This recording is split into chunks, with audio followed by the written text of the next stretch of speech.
अस्सलाम वालेकुम everyone, hope you all are well. आज हमारे चैप्टर 2 का लेक्चर 2 है, जो कि टॉपिक है पार्टनरशिप्स। और अपनी वीडियो को स्टार्ट करने से पहले मेरी एक ही रिक्वेस्ट है कि डॉक्टर आफिया गज़ा और सूडान की मुश्किलात में आसानी के लिए एक बार दुआ कर दो। क्या पता हम में से किसी एक की दुआ भी और इसी वक्त कबूल हो जाए।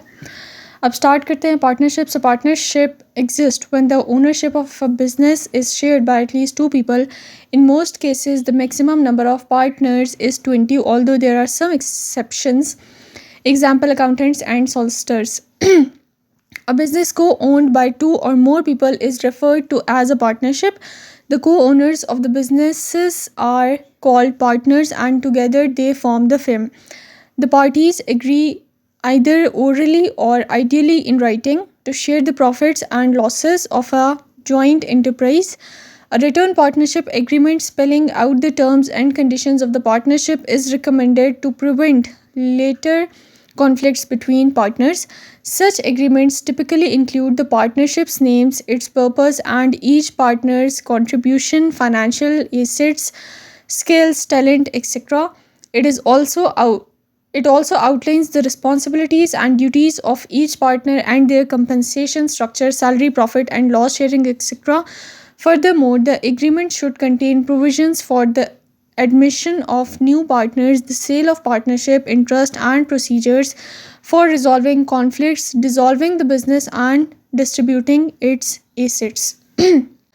अब देखो, पार्टनरशिप बेसिकली तब होती है जब कम से कम दो लोग जो है ना वो मिलकर बिज़नेस ओन करते हैं। ठीक है, यानी बिज़नेस एक बंदे का नहीं होता बल्कि दो या ज़्यादा लोग मिलकर उसके मालिक कह सकते होते हैं। ठीक है, अब जैसे यहाँ पे लिखा है कि मोस्ट केसेस में मैक्सिमम नंबर ऑफ़ पार्टनर्स 20 होते हैं। ठीक है, तो कह लो कि अक्सर जो लॉ होता है ना वो अलाउ करता है कि पार्टनरशिप में ज़्यादा से ज़्यादा 20 लोग जो है वो हो सकते हैं। ठीक है, इससे ज़्यादा नॉर्मली अलाउ नहीं होते हैं, लेकिन कुछ एक्सेप्शंस भी होती हैं। ठीक है, जैसे कि अकाउंटेंट्स की हो गई और यहाँ पे लिखा है सॉलिसिटर्स की हो गई। सॉलिसिटर्स जो है वो लॉयर्स को कहते हैं। ठीक है, इनकी फर्म्स में ना 20 से ज़्यादा पार्टनर्स हो सकते हैं।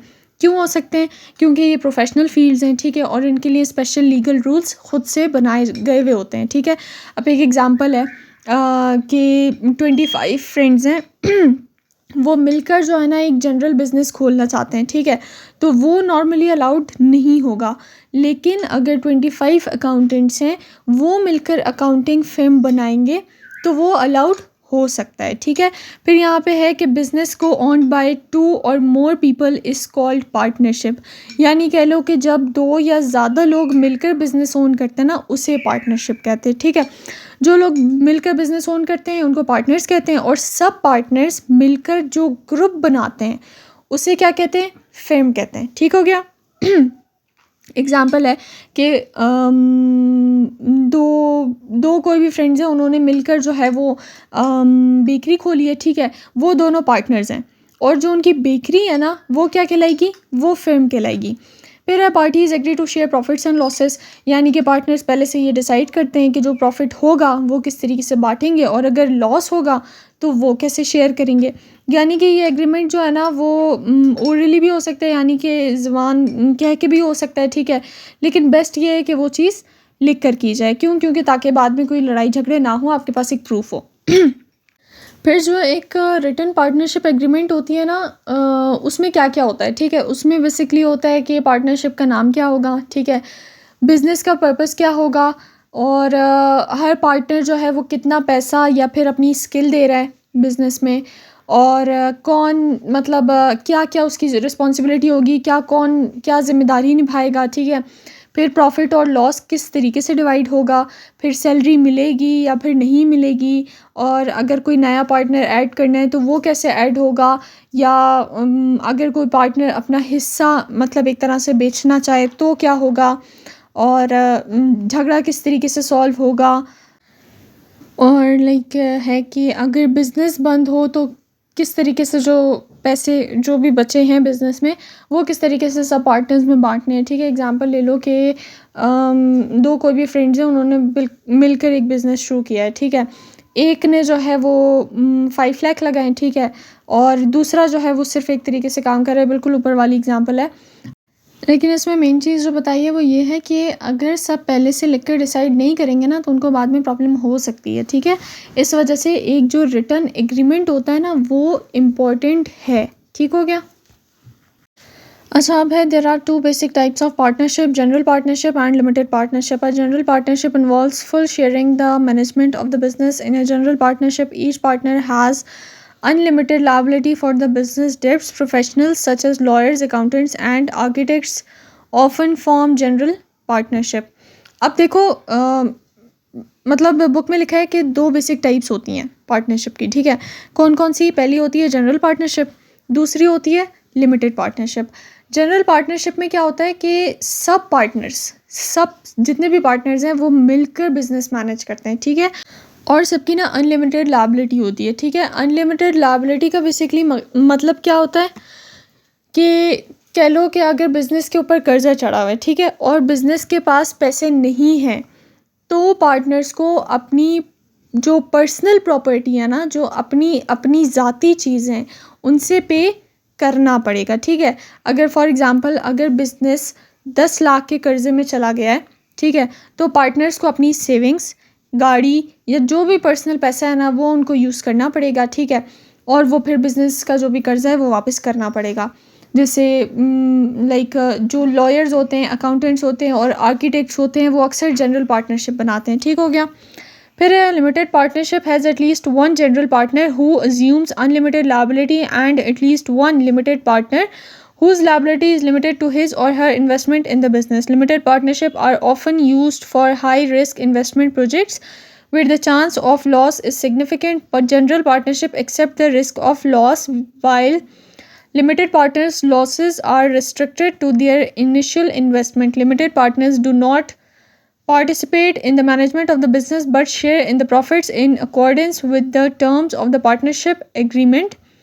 Usually, the general partner receives a larger share of the profits after the limited partners have recorded their initial investment. Common examples include oil drilling partnerships and real estate partnerships. There are also limited liability partnership LLPs, which are similar to general partnership except that partners are not personally liable for that business's debts and other liabilities. अब देखो जो limited partnership होती है ना, इसमें कम से कम एक general partner होता है और एक लिमिटेड पार्टनर होता है, ठीक है। जो जनरल पार्टनर होता है वो ऑफ कोर्स जो ऊपर बताया कि बिजनेस मैनेज करता है और उसकी अनलिमिटेड लायबिलिटी होती है, ठीक है। और जो लिमिटेड पार्टनर होता है वो क्या करता है, सिर्फ पैसा लगाता है, ठीक है। वो बिजनेस मैनेज नहीं करता, वो सिर्फ पैसे लगाता है और सिर्फ उतना ही लॉस उठाता है जितना उसने पैसा इन्वेस्ट किया था। वो अपना कोई जो पर्सनल वो कह सकते हैं कि उसको पर्सनली जो है वो कोई कर्जा अगर बिज़नेस पे हो गया तो उसे वो वापस नहीं देना पड़ता, ठीक है। अपनी पर्सनल चीज़ें यूज़ नहीं करनी पड़ती। ये टाइप हाई रिस्क प्रोजेक्ट्स में ज़्यादा यूज़ होती है। जैसे कह लो कि ऑयल ड्रिलिंग हो गई या रियल स्टेट प्रोजेक्ट्स हो गए। एग्ज़ाम्पल है कोई भी बंदा है, ठीक है, उसने 10 लाख फॉर एग्ज़ाम्पल इन्वेस्ट किए हैं रियल स्टेट प्रोजेक्ट में। अगर प्रोजेक्ट फेल हो गया तो वो सिर्फ 10 लाख ही लॉस करेगा। लिमिटेड पार्टनर का बता रही हूँ, ठीक है। उसका पर्सनल कह लो कि कोई घर या गाड़ी जो है वो उसको नहीं बेचनी पड़ेगी कर्जा चुकाने के लिए, ठीक है, वो सेफ रहेगी। तो जो एक लिमिटेड पार्टनर होता है ना वो मैनेजमेंट में पार्ट नहीं लेता, ठीक है। वो उससे कोई काम नहीं होता, वो सिर्फ प्रॉफिट शेयर करता है। जो भी उसने पैसे लगाया होता है उसको प्रॉफिट मिल जाता है एग्रीमेंट के मुताबिक। और अक्सर जो जनरल पार्टनर्स होते हैं ना उनको ज़्यादा प्रॉफिट मिलता है। क्यों? क्योंकि रिस्क भी उनका ज़्यादा हाई होता है तो उनको जो है वो प्रॉफिट भी ज़्यादा ही ऑफकोर्स मिलना चाहिए। अच्छा, अब लिखा है एलएलपी के बारे में। देखो एलएलपी जनरल पार्टनरशिप जैसी होती है, ठीक है, लेकिन इसमें जो डिफरेंस होता है ना वो ये होता है कि पार्टनर्स जो है ना वो पर्सनली लायबल नहीं होते। लाइक अगर एक बिज़नेस है ना अगर वो फेल हो जाए तो उनकी जो पर्सनल प्रॉपर्टी है ना वो सेफ ही रहती है, ठीक है। तो ये लिमिटेड लायबिलिटी पार्टनरशिप है। अच्छा, अब है लिमिटेड कंपनीज और corporations. The main feature of a limited company is that it has a separate legal identity from its owners. All owners have limited liability. The company fails.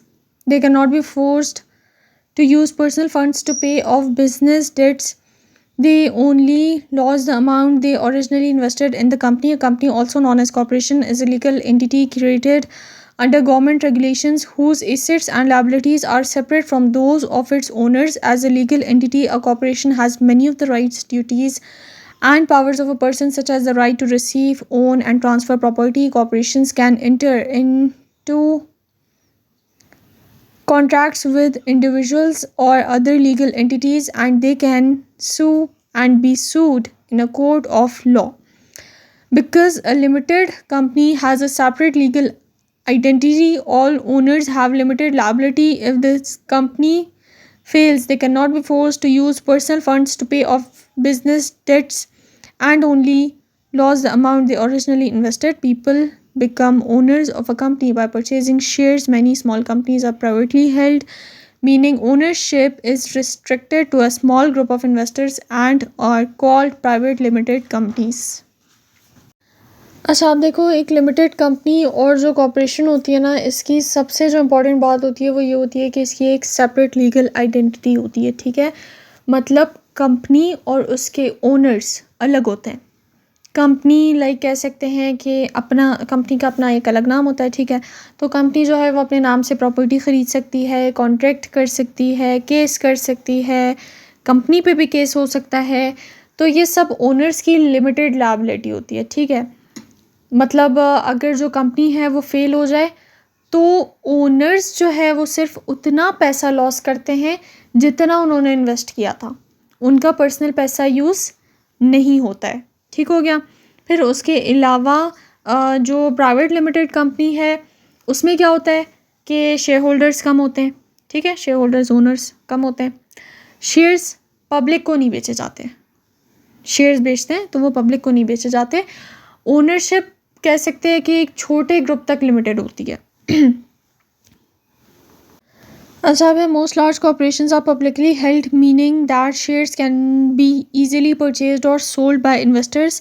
These companies are called public limited companies. Shareholders of a publicly held companies can sell their shares when they need money, are disappointed with the company's performance, or simply expect that the share price will not rise in the future. Their shares can then be sold to another investor who wants to invest in that company. A private limited company that requires additional funds to expend or to take advantage of opportunities may need to obtain financing by going public through an initial public offering, IPO. This means becoming a public limited company by selling shares that can be traded on public markets. अब देखो, public limited company यहाँ पे बात हो रही है, उसमें क्या होता है कि शेयर्स जो है ना वो पब्लिक को बेचे जा सकते हैं, ठीक है। और पब्लिक लिमिटेड कंपनीज जो होती हैं वो शेयर्स सेल करती भी हैं पब्लिक को। लोग आसानी से शेयर्स ख़रीद भी सकते हैं और अपने शेयर्स बेच भी सकते हैं। अगर शेयर होल्डर को पैसे चाहिए ना तो वो अपने शेयर्स किसी और को भी बेच सकता है, ठीक हो गया। फिर यहाँ पे एक बात हो रही है आईपीओ की। आईपीओ क्या है? इनिशियल पब्लिक ऑफरिंग, ठीक हो गया। यानी कि जब प्राइवेट कंपनीज़ को कह सकते हैं कि पैसे चाहिए होते हैं ना तो वो पब्लिक बन जाती हैं, ठीक है। पहले वो प्राइवेट कंपनी थी, फिर उसको पैसे चाहिए थे तो वो पब्लिक बन गई, क्योंकि जब वो प्राइवेट थी तो वो लिमिटेड थी, वो जो है वो पब्लिक को शेयर्स नहीं सेल कर सकती थी, उनको पैसे नहीं मिल सकते थे।